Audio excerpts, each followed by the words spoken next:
पाँव ज़मीं पे लगते नहीं, कुछ भी समझ आए ना, साथ तेरे मैं उड़ने लगा हूँ, आँखों से तू जाए ना।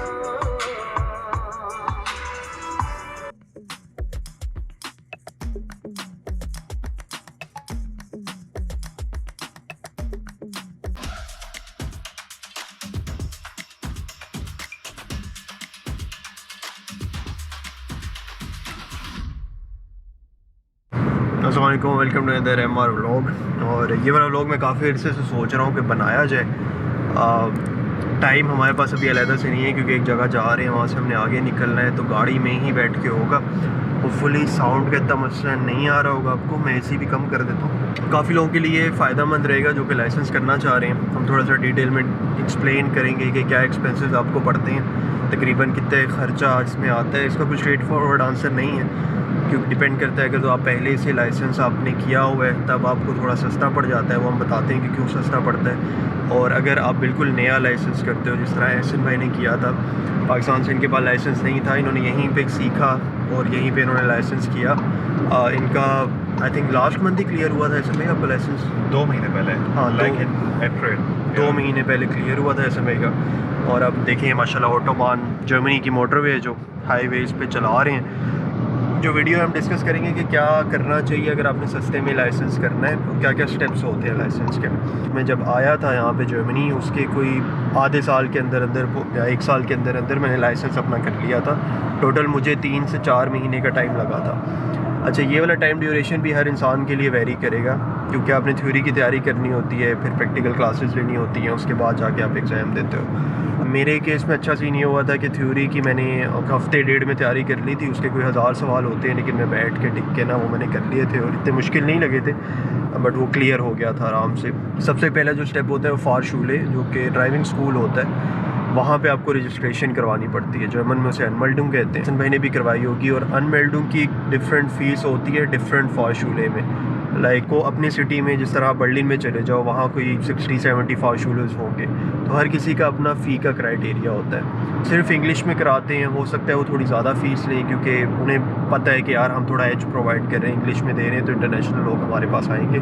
मैंने जब किया था तब वहाँ पे इंग्लिश में ही किया था क्योंकि ऑब्वियसली मुझे जर्मन नहीं आती थी शुरू में। ऐसे में आपने कैसे किया था इंग्लिश में? मैंने भी इंग्लिश में किया क्योंकि ऑब्वियसली अगर मैंने ज़ीरो से कर रहा था और अगर थ्योरी अगर जर्मन में करना स्टार्ट करें तो इट्स टफ टू अंडरस्टैंड। तो बेसिक्स के लिए मैंने फॉर श्योर इंग्लिश में। हाँ, थ्योरी का आप ना 2-3 लैंग्वेजेस में टेस्ट दे सकते हैं, इंग्लिश में, जर्मन में, और मेरा ख्याल है अरेबिक भी थी, अरेबिक में भी दे सकते हैं। अरेबिक या तुर्किश, हाँ, वो अब ऑप्शन आ गए। उर्दू में अभी तक अनफॉर्चुनेटली मेरा ख्याल है नहीं आया।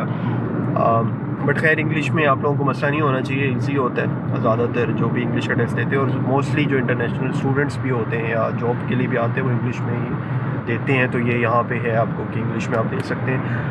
मेन चीज़ें होती हैं, साइन बोर्ड्स होते हैं थ्योरी के टेस्ट में, आपको रोड सेंस देख रहे होते हैं, कुछ वीडियोस दिखाते हैं, वो टेस्ट में आती हैं कि अच्छा अगर ये सिनेरियो क्रिएट हो जाए तो आप अपनी गाड़ी को कहाँ लेके जाओगे, क्या करोगे।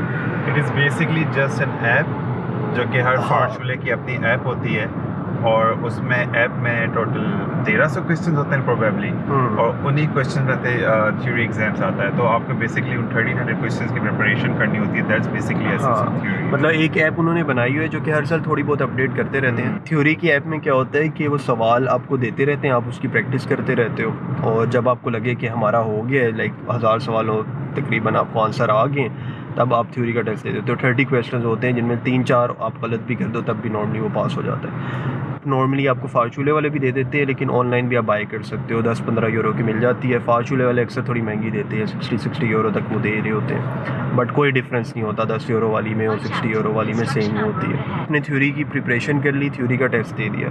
पहला स्टेप जो फ़ीस का थोड़ा माफ़ होता है, मेरे लिए जो हुआ था क्योंकि मेरे पास ऑलरेडी लाइसेंस था, तो उन्होंने रजिस्ट्रेशन फ़ीस मेरी माफ़ कर दी थी, लेकिन रजिस्ट्रेशन फ़ीस नहीं दी थी। एहसन भाई के केस में ये हुआ होगा कि इन्होंने रजिस्ट्रेशन फ़ीस पे की होगी, जिस फारशूले में गए होंगे या क्लासेस होगी, वो कितनी थी, 300-400 120 थी, ठीक है। ये भी डिपेंड करता है, कुछ फारशूले की बड़ी ज़्यादा होती है, कुछ की मुनासिब होती है बड़ी, तो आप ये देख लीजिएगा कि जिनकी मुनासिब हुई उसी की लीजिएगा। नॉर्मली यही होती है 100 150, लेकिन कई 500 600 तक भी जाते हैं, तो आपने वहाँ को थोड़ा मिस करा देना है, ठीक है। तो मेरा ख़र्चा कहाँ बचा, फ्री रजिस्ट्रेशन मैंने जो 120 यूरो SMI ने दिए वो मैंने नहीं दिए, ठीक है, मेरा ये बचत होगी। तो पहला फ़ायदा तो ये। दूसरा फ़ायदा क्या हुआ था कि पहले जब आपके पास लाइसेंस होता है पाकिस्तान का, इस्लामाबाद का था मेरा, तो वैसे ही यहाँ पर आके आप कन्वर्ट करवा लेते हो उसे। मैं जर्मन अथॉरिटीज़ के पास जाते हो, उन्हें कहते हो कि मेरे पास ऑलरेडी लाइसेंस है, वो ट्रांसलेट करके आपको एक लाइसेंस यहाँ के हिसाब से दे देंगे, उसकी बेस पे आप 6 महीने पहले गाड़ी चला सकते हो यहाँ पे। उसका फ़ायदा ये होता है कि आपको रूल्स वगैरह सारे समझ लग जाते हैं, आपको प्रैक्टिस क्लासेस लेने की इतनी ज़रूरत नहीं पड़ती। तो ये बड़ी अच्छी टिप है कि अगर आपके पास वहाँ से लाइसेंस है तो यहाँ पर आके शुरू में प्रैक्टिस कर लो। टेस्ट देने में वो आपको बहुत आसानी आ जाएगी, आपकी काफ़ी चीज़ें जो है ना आपको खुद ही समझ लग जाएगी कि अच्छा थोड़ा बहुत चला के टेस्ट वूस्ट दे के लग जाएगी समझ। मैंने अनफॉर्चुनेटली वो नहीं किया था, तो मैं 6 महीने का जो गोल्डन टाइम पीरियड था मैंने गुजार दिया था, तो मुझे प्रैक्टिस फिर करनी पड़ी थी, क्योंकि पाकिस्तान के रूल और यहाँ के रूल्स बड़े डिफरेंट हैं। अगर पाकिस्तान में तो अक्सर रूल नहीं थे, पाकिस्तान का रूल है, मैं कहता हूँ कि वहाँ कोई रूल नहीं है, मोस्टली अब दबाओ वहाँ पे गाड़ी रास्ते नहीं देने। यदि मेन मसला यहाँ पे आया था कि रूल्स हर चीज़ के, छोटी छोटी पेडेस्ट्रियन के रूल्स आ गए, राइट साइड वालों को अपने रास्ता देना है वो रूल आ गया, स्पीड लिमिट का ध्यान रखना है, बोर्ड्स का देखना है, साइन का देखना है। ड्राइविंग ईजी है, पाकिस्तान काफ़ी ईजी है, बट रूल्स फॉलो करते हैं लोग इसीलिए ईजी है। लेकिन अगर आपको रूल नहीं आते हो तो वही ईजी चीज़ आपको बहुत मुश्किल लगेगी।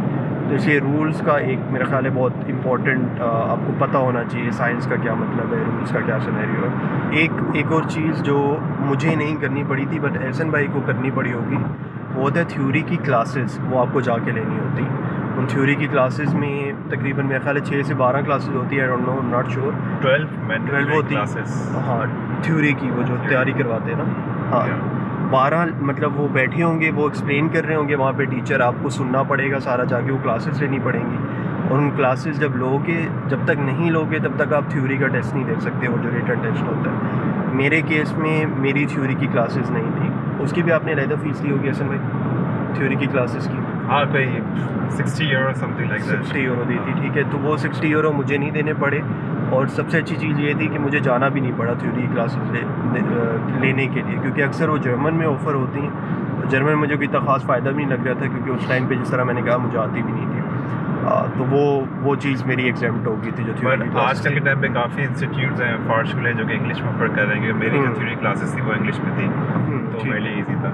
चलो ठीक है, मतलब इंग्लिश में हो तो आप ले लें, अब फ़ायदामंद तो रहती है, वो थोड़ा एक्सप्लेन कर देते हैं। बट आई थिंक अगर पहले से लाइसेंस बना होना तो ज़्यादातर चीज़ें आप खुद ही क्लियर हो जाती हैं। यूट्यूब पे बड़ी अच्छी वीडियोस पड़ी हैं, मेरे एक दोस्त हैं, उन्होंने लाइसेंस की तैयारी की पूरी वीडियो डाली हुई है, वेंस व्लॉग्स के नाम से उनके चैनल है, मैं लिंक भी शेयर कर दूँगा। वहाँ से काफ़ी लोगों ने तैयारी करके, इवन उर्दू में तैयारी करके टेस्ट पास किया है अपना, क्योंकि उर्दू में एक्सप्लेन करते हैं चीज़ें, तो आई थिंक आप वहाँ से भी देख सकते हो।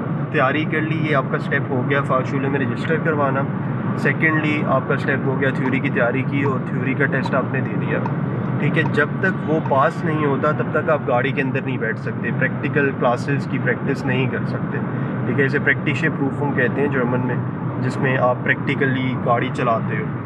तो थ्योरी के टेस्ट के बाद ही उन्होंने अलाउ किया था ना कि आप बैठें। एग्जैक्टली, हाँ, कि 1 थ्योरी क्लासेस आपकी ख़त्म हो जाएगी, हाँ, और एग्ज़ाम आप पास कर लेंगे, फिर उसी फार्शुले से आपकी प्रैक्टिकल क्लासेस स्टार्ट हो जाएंगी। प्रैक्टिकल क्लासेस स्टार्ट हो जाती हैं। हाँ, मेरा भी ये सीन हुआ था, मैंने क्लासेस नहीं ली थी जिस तरह मैंने बताया, बट मैंने एग्ज़ाम दे दिया था और एग्ज़ाम पास हो गया था। पास होने के बाद जो मेरा टीचर थे उन्होंने कहा चलो अब हम प्रैक्टिकल क्लासेस स्टार्ट करते हैं। उससे पहले जो एक और चीज़ मैंने करवाई थी फर्स्ट एड, उसमें आपको बेसिक रूल सिखाते हैं कि खुदा ना खास्ता एक्सीडेंट हो जाए तो आपका पहला रिएक्शन क्या होना चाहिए, क्या इमरजेंसी नंबर है जिस पे कॉल करनी है। 3 आवर सेशन जो कि आपको सेम आपका ड्राइविंग स्कूल ही ऑफर करता है, उसकी भी एक्स्ट्रा फीस होती है, आई गेस 50 यूरोस और 60 यूरोस, 60 यूरोस थी। और फिर आपके वो कोर्सेज, हाँ, उसमें 2 चीज़ें होती हैं जो जिस तरह जब मैंने दिया था तो यही था कि उन्होंने क्लास दी थी, सारों को बता के इंस्ट्रक्ट किया था, बाद में सवाल भी पूछते हैं आपसे ताकि उन्हें पता लगे कि हाँ इसे समझ आइए। टेस्ट फीस नहीं देना होता आपने, वो एक कंपलसरी रिक्वायरमेंट होती है, वो एक सर्टिफिकेट दे देते हैं आपको कि हाँ इन्होंने जो फर्स्ट एड का कोर्स है वो हमसे ले लिया था। साथ ही आपका आई टेस्ट करते हैं, वो आंखें देखते हैं कि आपकी जो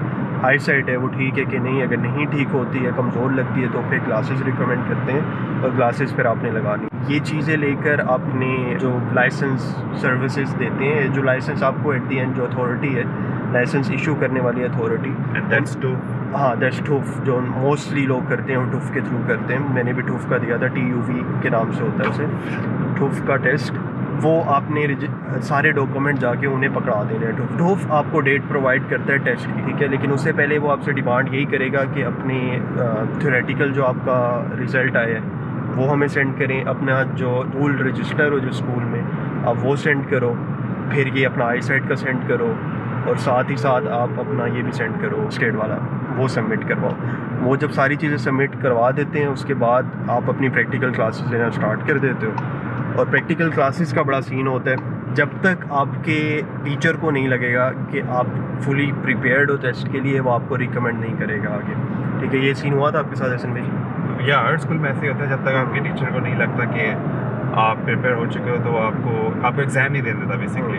या लिटरली क्लासेस हैं वो 12 and 4 हैं, वो तो बताएगा कि क्या सीन है। हाँ, अब जी मैंडेटरी क्लासेस पे हम आ जाते हैं जो कि कंपलसरी होती हैं।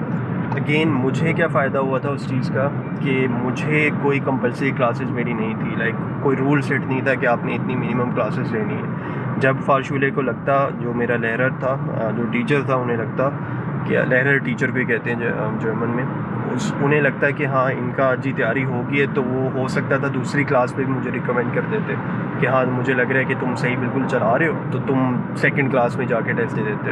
अब होता क्या है कि उसमें आपको अपना, जब भी आप टेस्ट देने जाते हो या प्रैक्टिकल से पहले जब भी आप प्रैक्टिकल क्लासेस लेते हो, हर 1 घंटा आपको अच्छा खासा कॉस्ट करता है। मेरे केस में 5-6 साल पहले वो था around 45 euro, like per hour वो 45 यूरो मुझसे चार्ज कर रहे थे प्रैक्टिस के। आपसे कितने चार्ज किए थे सब? इन्होंने लेट किया, मैंने लेट किया था, लेकिन और जो प्रैक्टिकल लेसन्स थे मैंने मैनुअल में स्टार्ट किया था, और मैनुअल के उस टाइम पे 90 मिनट्स के 69 यूरोस थे।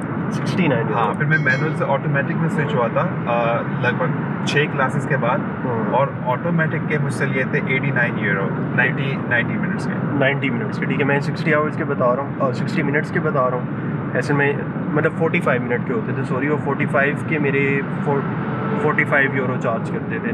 90 के आई गेस मेरे ज़्यादा थे ना, 90 के अराउंड ही थे, बट मैं मैनुअल कर रहा था। ऑटोमेटिक और मैनुअल में क्या फ़र्क है?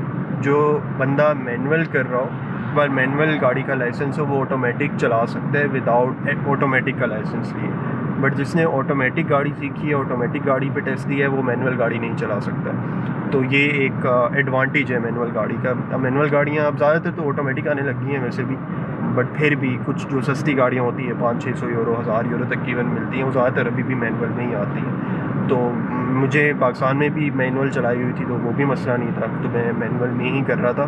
बट मेरा अगेन जिस तरह मैंने कहा कि गाड़ी तो चलानी आती थी बट रूल्स का नहीं पता था, तो उन रूल्स को करते करते ना थोड़ा सा टाइम लग गया था कि मुझे आई थिंक 11 लेसन्स मुझे फिर भी लगे होंगे, इवन मेरे पास लाइसेंस था, क्योंकि वो मैं कॉन्फिडेंट नहीं फील कर रहा था कि अच्छा यहाँ रुकना भी है। मेरे रूल पक्के हुए थे पाकिस्तान वाले कि यार यहाँ से तो ये दबाना है। अब गाड़ी ये ड्राइव आप देख रहे हैं कौन सी है, लेफ़्ट हैंड वाली है? यस। और यहाँ पे पाकिस्तान में यहाँ पे होती है जी राइट हैंड वाली ड्राइव। तो मैं ट्रेंड हुआ था राइट हैंड वाला साइड पे, और यहाँ पे सारा सिस्टम चल रहा था लेफ़्ट वाला। तो जब मैं इंडिकेटर चलाता था तो वाइपर चल जाता था जब मैं वाइपर चलाने का करता था तो इंडिकेटर चल जाता था।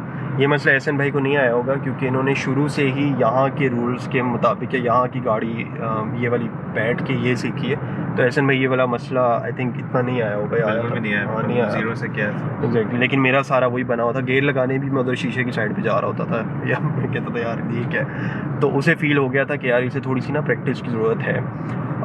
और विदाउट लाइसेंस आप ये नहीं है कि किसी की गाड़ी लेके आप चले जाओ, क्योंकि लोग नॉर्मली आपको गाड़ी पकड़ा ही नहीं है जब तक लाइसेंस नहीं आपके पास, क्योंकि बड़ा ये जुर्म माना जाता है कि विदाउट लाइसेंस आप यहाँ पे गाड़ी की फ्रंट सीट पे बैठ के ड्राइव कर रहे हो। 5 साल के लिए आप बैन हो जाते हो लाइसेंस अप्लाई करने के लिए भी, अगर आप पकड़े जाते हो तो।